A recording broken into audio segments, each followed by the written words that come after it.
Pemirsa, 10 rumah di asrama polisi Polsek Balaraja Tangerang, Banten hangus terbakar. Kebakaran diduga akibat korsleting listrik di salah satu rumah saat mayoritas penghuni masih tertidur lelap. Ya Allah, asrama polisi samping Polsek Balaraja.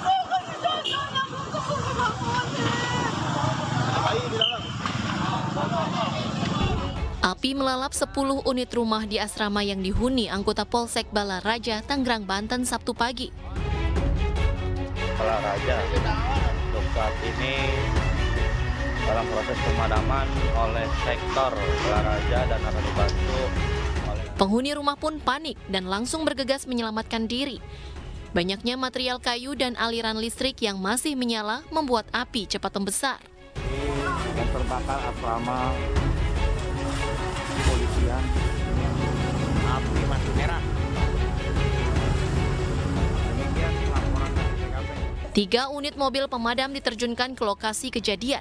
Api berhasil dipadamkan setelah petugas berjibaku selama hampir 4 jam. Diduga kebakaran terjadi akibat korsleting listrik di salah satu rumah. Informasi awal ini masih dalam penyelidikan, tapi menurut saksi yang melihat, informasi awal ini dari rumah yang paling pojok, ya, rumah pojok yang mepet ke ini, SPBU ini, itu percikan api dilihat dari atap rumah, dari atap rumah. Jadi dimungkinkan akibat arus pendek atau korsleting listrik yang mengakibatkan kebakaran, sehingga kemudian merembet ke rumah-rumah yang lain. Tidak ada korban jiwa dalam peristiwa ini, sementara petugas masih mendalami penyebab pasti kebakaran. Dari Tangerang, Banten, Aimarani, iNews melaporkan. Pemirsa, polisi akhirnya menangkap pelaku pelemparan bom Molotov ke rumah seorang wartawan di Deli Serdang, Sumatera Utara pada Desember silam. Pelaku mengaku kesal dengan pemberitaan korban terkait barak judi dan narkoba miliknya.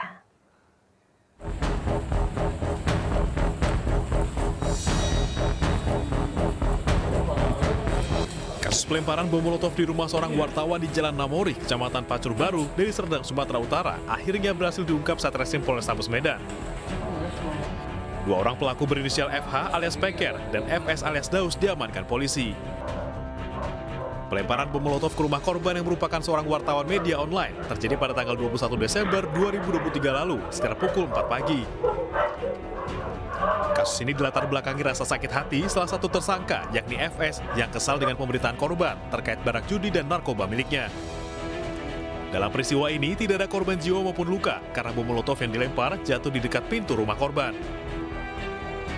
Adapun modusnya yaitu dengan menggunakan bom Molotov, yaitu merakit bom Molotov dengan bekas minuman anggur merah.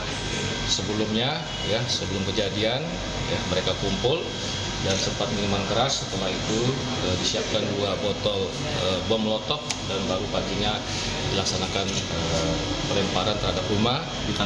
Satu yang ini, yang satu lagi pengakuan dia sudah ditangkap dalam kasus narkoba. Waktu jajaran direktur narkoba ditangkap kasus narkoba. Ini dibayar atau seperti apa, Pak? Ya, ini dibayar oleh saudara FS tadi alias Daus ini sebesar Rp800.000. Polisi menyita sejumlah barang bukti seperti botol minuman keras yang digunakan sebagai bom Molotov dan pakaian yang digunakan oleh tersangka saat melakukan aksinya. Dari Medan, Sumatera Utara, Adi Palapa Harahap, iNews melaporkan. Kita ke informasi lainnya, pemirsa. Dit Narkoba Polda Riau menggagalkan peredaran narkoba jenis sabu sebanyak 25 kg dan 34.000 butir pil ekstasi. Selain barang bukti, polisi juga menangkap 25 tersangka dari kasus pemberantasan narkoba 2 bulan terakhir.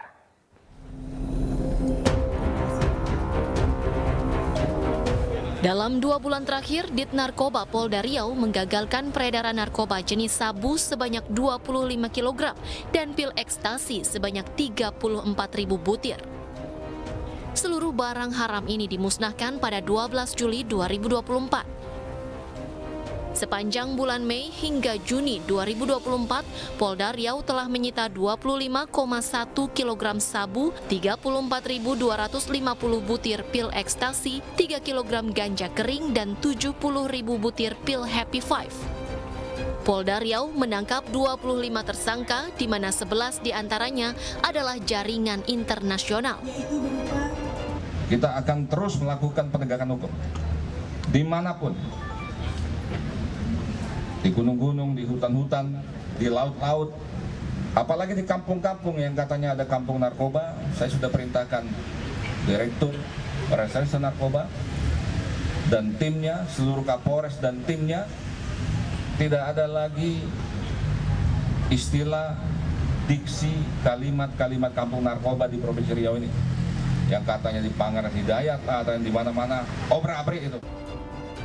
Kapolda Riau mengultimatum para bandar narkoba untuk tidak menjalankan bisnis haram di Riau. Jika para bandar tetap nekat beraksi di Riau, aparat tidak akan segan-segan melakukan tindakan tegas terukur. Hal ini sejalan dengan perintah Kapolri Jenderal Listio Sigit Prabowo untuk memberantas narkoba demi menyelamatkan generasi bangsa. Keinformasi lainnya pemirsa, banjir bandang yang menerjang wilayah Gorontalo semakin meluas. Akibatnya 15 kecamatan di 3 kabupaten kota masih terendam hingga akses jalan terputus dan pusat perekonomian lumpuh.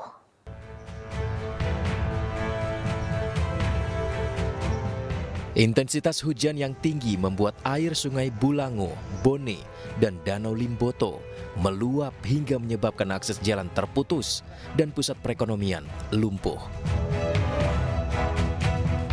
Dari data Badan Penanggulangan Bencana Daerah atau BPBD Provinsi Gorontalo, sebanyak 12.487 jiwa tersebar di 7 kecamatan Dumbo Raya, Kota Selatan, Hulon Talangi, Kota Barat, Kota Timur, Kota Tengah, dan Kota Utara terdampak banjir. Sementara warga yang terdampak di Kabupaten Gorontalo sebanyak 19.513 jiwa tersebar di 5 kecamatan, yaitu Kecamatan Limboto, Tabongo, Batu Daat, Telaga Haya, dan Tilango. Akibat kejadian ini ribuan warga terpaksa mengungsi ke tempat yang lebih aman. Dari Gorontalo, Faradila Alim, iNews melaporkan. Pemirsa, pencarian dan evakuasi korban longsor tambang ilegal di Bone Bolango, Gorontalo dihentikan pada Sabtu sore. 26 orang dinyatakan tewas, sementara 15 orang masih hilang. 2 jenazah yang baru selesai diidentifikasi yakni Selmia Tipo berjenis kelamin perempuan dan Muhammad Akuba berjenis kelamin laki-laki. Kedua jenazah ini berhasil diidentifikasi berdasarkan metode identifikasi sidik jari, gigi, dan catatan medis di Rumah Sakit Bayangkara Gorontalo. Adapun hingga saat ini jumlah jenazah korban longsor di area tambang ilegal berjumlah 26 korban. Tim DVI Polda Gorontalo meminta warga yang merasa kehilangan anggota keluarga untuk segera melapor. Mana hari ini telah dilaksanakan pemeriksaan terhadap 3 kantung jenazah yang telah diterima, yaitu 1 jenazah utuh wanita, 1 bagian tubuh bawah milik laki-laki, dan 1 jenazah laki-laki utuh. Selanjutnya, setelah dilakukan pencocokan hasil pemeriksaan dan data laporan orang hilang, maka 2 jenazah dari 3 yang diperiksa dapat diidentifikasi. Dan pemirsa, kita akan membahas mengenai di mana keberadaan Aep dan langkah selanjutnya dari para terpidana kasus pembunuhan Vina dan Eki. Kami telah terhubung dengan Nikolai Aprilindo, pengacara 5 terpidana kasus Vina, serta Arianto Sutadi, penasihat ahli Kapolri. Selamat malam, Bang Niko, Pak Arianto. Selamat malam, Pak Valeri. Selamat malam, Pak Niko. Selamat malam. Selamat malam. Baik, saya ke Bang Niko terlebih dahulu. Bang Niko, tanggapan dari tim kuasa hukum dengan Aep yang tiba-tiba tidak diketahui keberadaannya. Ya, bagi kami keberadaan Aep itu bukan hak kami untuk mencari, tapi itu nanti merupakan hak dari kepolisian untuk mencari keberadaan Aep. Karena apa? Aep ini merupakan saksi kunci yang pertama kali melaporkan tentang para tersangka, waktu itu masih tersangka, kepada Ibtu Rudiana. Dan 11 nama tersangka itu dilaporkan oleh Aep kepada Ibtu Rudiana, kemudian 8 orang diadili, 3 orang menjadi DPO. Nah, ini menjadi permasalahan. Oke. Yang kedua, dari awal saya pernah sampaikan bahwa patut diduga orang yang pertama melaporkan itu adalah merupakan selain saksi kunci, dia juga patut diduga sebagai seorang pelaku, tapi dengan berbagai alibi atau siasat, dia seolah-olah melaporkan terjadi sesuatu kejadian dan dia mengetahui itu. Padahal patut diduga dia seorang pelaku juga dari kelompok tertentu itu. Nah, oleh karena itu, berkali-kali saya sampaikan untuk pihak penyidik, dalam hal ini kepolisian baik Polda Jabar maupun Polres Cirebon, untuk memeriksa kembali AF. Dan saya juga lebih meyakinkan apabila kasus ini ditarik oleh Mabes Polri dan diperiksa oleh Mabes Polri. Manakala langkah-langkah hukum telah kami lakukan, misalnya dengan kami akan mengajukan PK.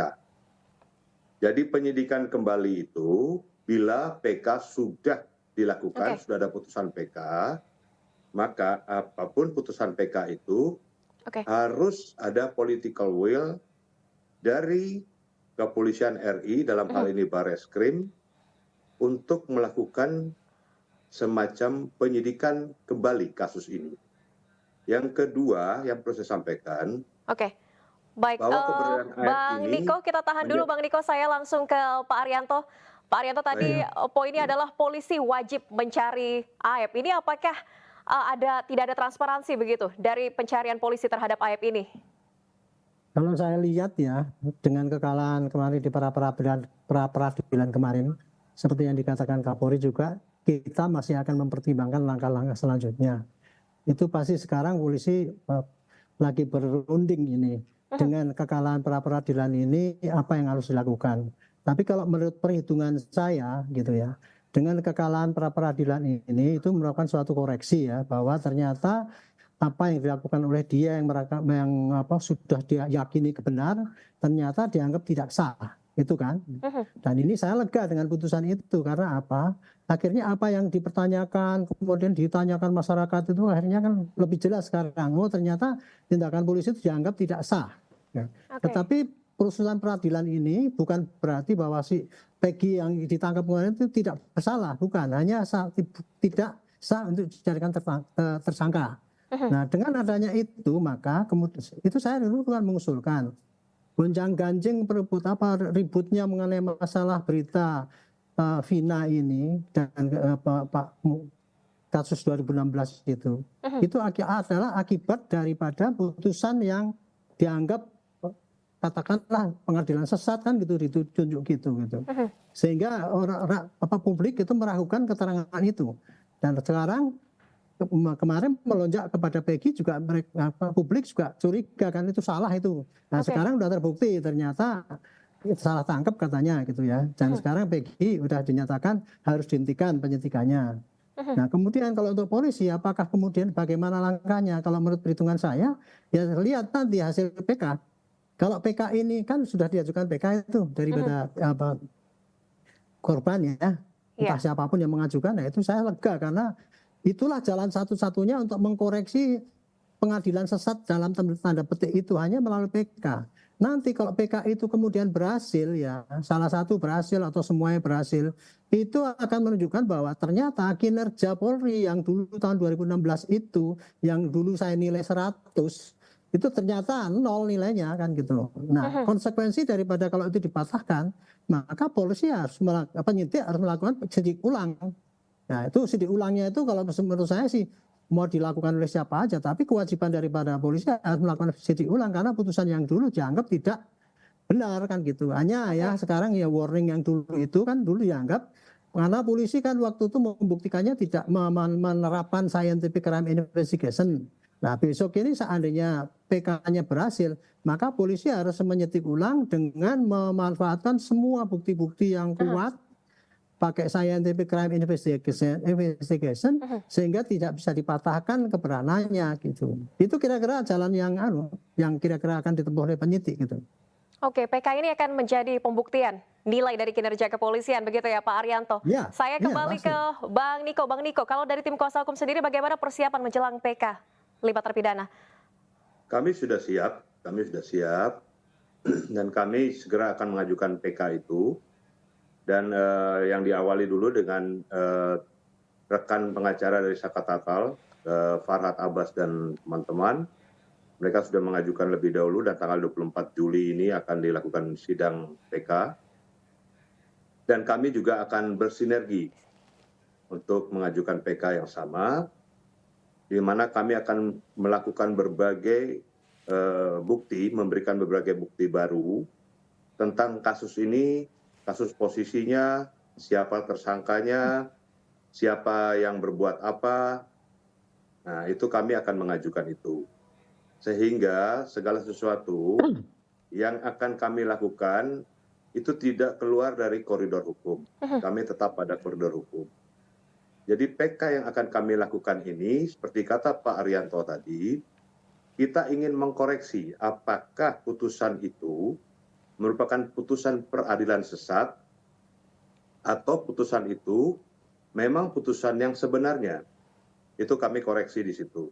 Dan yang kedua, yang perlu kami koreksi adalah apakah betul para 8 terpidana, termasuk Saka Tatal yang sudah bebas itu, apakah betul mereka sebagai pelaku?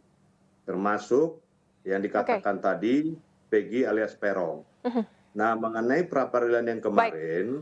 Bang Nikolai, Pak Arianto, mohon maaf kita akan kembali lanjutkan dialognya, tapi usai jeda berikut. Dan pemirsa tetaplah bersama kami di iNewsroom.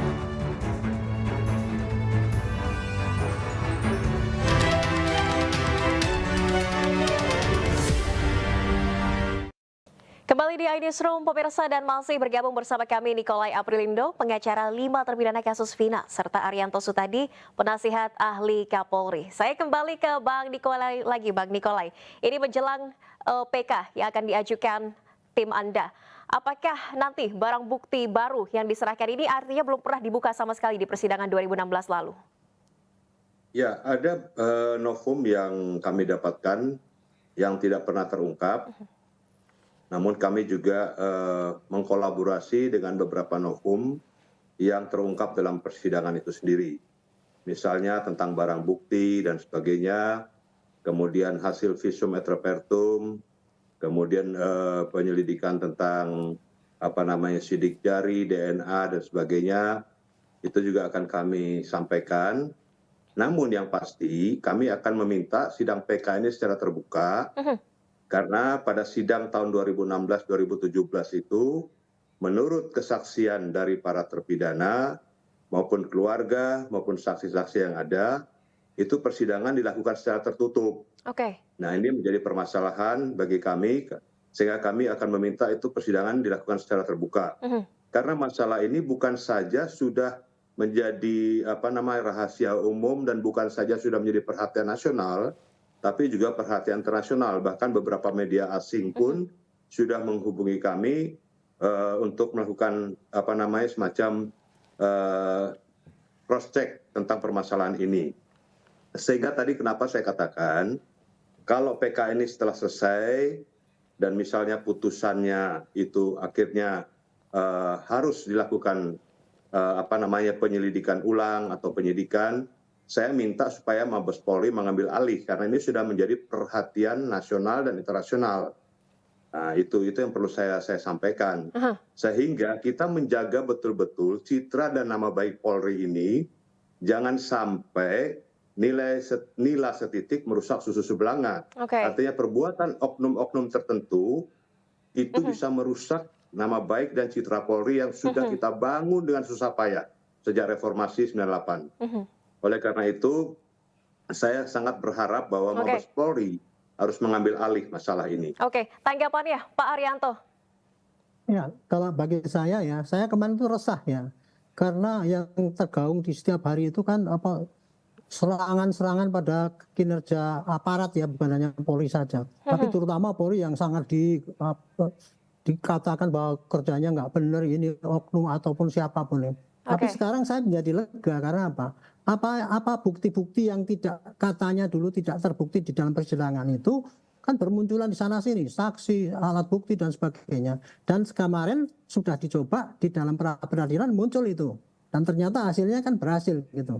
Nah sekarang yang saya tunggu adalah apa bukti-bukti ataupun kejanggalan yang selama ini didiskusikan di televisi itu nanti muncul di dalam persidangan di PK sana, sehingga nanti hasilnya itu benar-benar rakyat akan melihat apakah memang itu apa yang lalu itu betul-betul peradilan sesat atau sudah benar itu. Jadi makanya saya betul-betul lega, ini bukan saya basa-basi ya.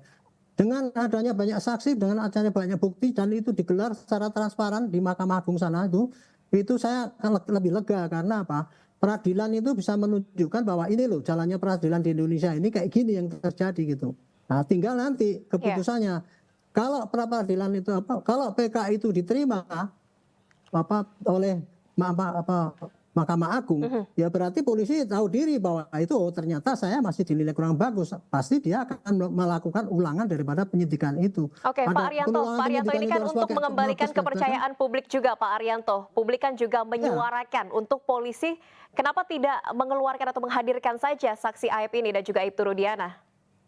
Kalau saksi Aib ini saya nggak urusan itu mau dihadirkan mau enggak itu nggak urusan. Karena ini sekarang tinggal tunggu aja lah PK itu aja. Tapi polisi kan bisa memburu keberadaan Aib ini, Pak Arianto. Nggak perlu, bagi saya polisi juga tidak perlu mengeluarkan itu. Kalau polisi itu berkehendak untuk menerangkan hati rakyat ya, mungkin dia bisa menghadirkan. Tetapi kan itu kan tidak jalur hukum yang kayak gitu yang mestinya dituntut. Jalur hukum yang dituntut itu harusnya adalah apa yang terjadi sekarang ini yang dipertanyakan itu clearkan dulu. Ini memang tapi kan keterangan Aib ini adalah keterangan yang krusial begitu Pak Arianto. Apa tidak sebaiknya saja dihadirkan oleh polisi? Nanti minimal diminta lagi keterangannya. Itu hanya perdebatan di dalam publik kan gitu ya. Itu makanya nanti kalau di PK barangkali kan akan terjadi perdebatan di sana yang sesungguhnya apakah si Aib itu bohong apa tidak. Gitu. Jadi saya makin cepat ini dipersidangkan PK, semua mengajukan PK itu makin baik gitu. Ketimbang memaksa-maksa instansi polisi bahwa ini harus begini, harus begini, harus begini. Kan itu namanya sudah menghakimi polisi kan. Ini pikiran saya ya gitu. Baik, terakhir saya ke Bang Nikolai. Anda mau menanggapi singkat saja Bang Nikolai? Ya, bagi kami nanti dalam PK kami akan meminta Aib dihadirkan. Ya, karena apa bagus itu. Kami akan meminta dia dihadirkan. Jadi karena saksi kunci itu dia yang menerangkan dari awal tentang permasalahan ini, dia melihat, mendengar, mengalami. Ya, itu betul Pak, itu cara itu betul. Gitu. Nah itu, jadi apapun yang dikatakan orang, tetap saksi kunci itu ada pada Aib. Jadi titik pangkal permasalahan ini adalah laporan Aib ke Aibtu Rudiana tentang nama 11 tersangka itu pada saat itu. Dan yang setelah menjadi terpidana 7 orang atau 8 orang tersebut. Saya kira itu yang perlu saya sampaikan. Bang Nikolai, Pak Arianto. Semoga dengan desakan ini nantinya Aib saksi kunci ini bisa dihadirkan terutama dalam sidang peninjauan kembali nanti dan kita sama-sama kawal agar kasus Vina bisa terungkap secara terang benderang. Mohon maaf sekali waktu kita sudah habis malam ini. Terima kasih Bang Nikolai, Pak Arianto. Salam sehat, selamat malam. Selamat malam. Terima kasih. Terima kasih Anda masih di iNewsroom. Pemirsa, Ketua Harian DPP Partai Perindo, Angela Tanusudibyo, beserta jajaran mendatangi kediaman Ketua Umum PAN Zulkifli Hasan. Sekretaris Jenderal Partai Amanat Nasional Edi Suparno menyambut Ketua Harian DPP Partai Perindo, Angela Tanusudibyo, Wakil Ketua Umum Partai Perindo Michael Sianipar, dan Bendahara Umum Partai Perindo Angki Yudhistia. Jajaran petinggi Partai Perindo ini tiba di rumah dinas Menteri Perdagangan sekaligus Ketua Umum PAN Zulkifli Hasan di Jalan Widya Chandra, Jakarta. Belum ada keterangan lebih lanjut tujuan dari pertemuan ini. Hingga saat ini pertemuan masih berjalan secara tertutup dan media massa masih menanti hasil dari pertemuan dua partai ini. Pemirsa, diusung Golkar untuk mendampingi Kaisang Pangarep di Pilgub Jakarta 2024. Yusuf Hamka mengatakan dirinya siap jika itu memang keputusan dari pimpinan partai. Hal tersebut dirinya sampaikan saat kunjungannya ke kediaman Mahfud MD di kawasan Taman Patra Kuningan, Jakarta Selatan, Sabtu pagi. Saya cuma bisa bilang, ini nggak salah Pak, saya nggak punya logistik. Logistik saya bukan buat bagi-bagi rakyat. Saya bilang, wah, saya bilang ini udah perintah katanya. Oh iya, saya bilang perintah saya tetap jalankan. Nah kalau rakyat membutuhkan logistik sama saya nggak pernah menjanjikan logistik buat rakyat. Saya menjanjikan kesejahteraan kalian pasti akan lebih baik. Ya, sekolah gratis, ya kan. Insya Allah makan pun saya sudah melakukan. Warung nasi kuning Baba Alun ini udah dari tahun 2018, dari Februari. Saya ditanya konsepnya apa? Seluruh kelurahan saya bikin warung nasi kuning Baba Alun. Sebelumnya pemirsa, pada Kamis 11 Juli kemarin, Ketua Umum PSI Kaisang Pangarep menyambangi DPP Partai Golkar untuk membahas terkait pilkada. Kaisang memastikan PSI dan Golkar akan berkolaborasi di pilkada sejumlah daerah terkecuali Banten.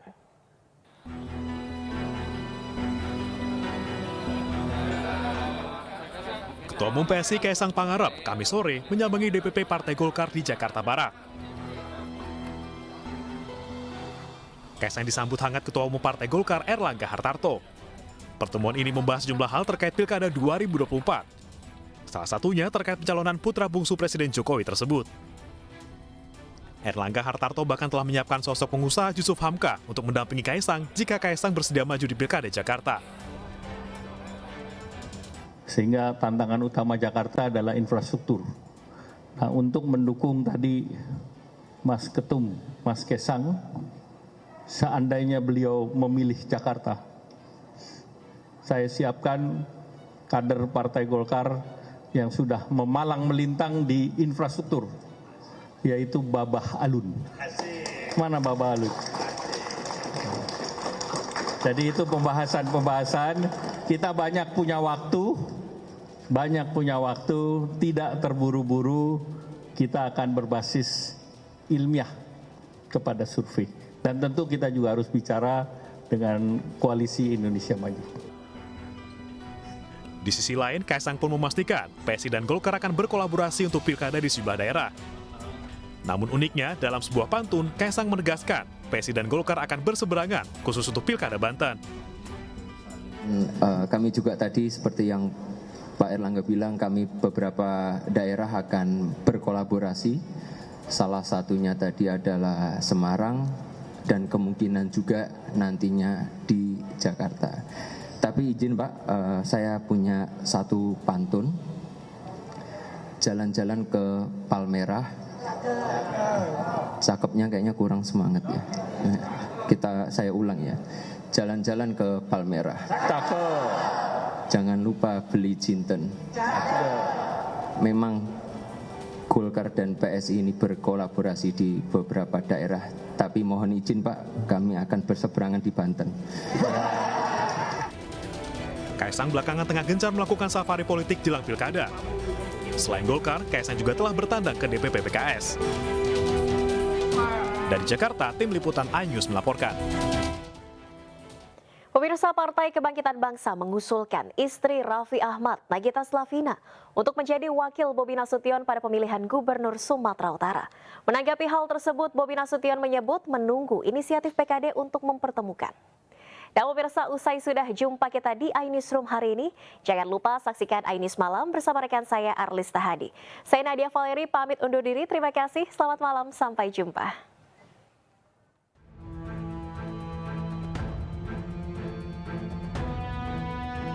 Nama istri artis Raffi Ahmad, Nagita Slavina, sedang hangat dibicarakan di dunia perpolitikan Indonesia. Pasalnya, Nagita Slavina diusulkan oleh DPP PKB untuk menjadi calon wakil gubernur Sumatera Utara mendampingi Bobi Nasution. Hal itu disampaikan oleh Wakil Ketua Umum DPP PKB Jazilul Fawait usai memberikan surat rekomendasi kepada menantu Presiden Jokowi, Bobi Nasution. Menanggapi nama Nagita Slavina yang akan diduetkan dengan dirinya, Bobi menyebut masih menunggu arahan PKB untuk menindaklanjutinya karena yang mengusulkan nama tersebut adalah PKB. Bobi juga menunggu PKB untuk mempertemukan dirinya dengan Nagita Slavina untuk membahas lebih jauh terkait usulan dari PKB tersebut. Ya kan yang mengusulkan PKB, makanya untuk calon wakil itu kita serahkan dari partai. Ya kalau PKB mengusulkan kemarin ya kita nunggu arahan dari PKB saja kalau mau mau mempertemukan, mau mendilkan ibaratnya ya kami nunggu dari PKB. Selain PKB, hingga saat ini Bobi Nasution telah mendapat usungan dari 5 partai politik lain, diantaranya Gerindra, Golkar, PAN, Demokrat, dan Nasdem. Dari Medan, Sumatera Utara, Ahmad Ridwan Nasution, iNews melaporkan.